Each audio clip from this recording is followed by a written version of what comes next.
Real-time payment basically means the ability to send money and for it to be received instantly and available for the recipient to use. So at a very simple level, the money moves from A to B and is available for B to use it immediately. What also happens behind the scenes is that settlement will need to take place, and settlement means the actual money needs to move between the two banks that sit behind the accounts. If I need to give you money and I've got cash in my pocket, I don't need to know anything about you other than that you accept cash.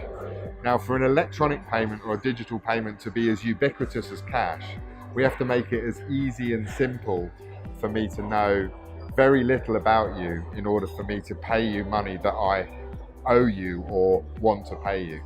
Japan, South Africa, the UK were the first markets to implement technology to enable funds to move in real time. Quite often those funds move in real time, but there isn't a lot of data that's moving with them because message standards were very basic 10 years ago when financial services global standards were being rolled out.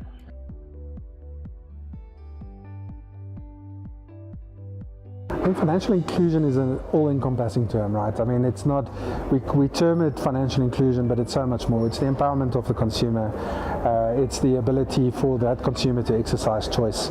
It is making available microfinance opportunities in that environment. It is laying the foundation for the delivery of payment rails from an acceptance perspective. And it is, providing certain efficiencies to make sure that goods and services can be extended and micro and survivalist enterprises can have access to marketplaces that they traditionally would not have. Adoption of new technology is never easy, right? It normally revolves around really be clear around the value that you're solving for. I think South Africa in particular is sensitive to understanding how security is addressed with those types of services.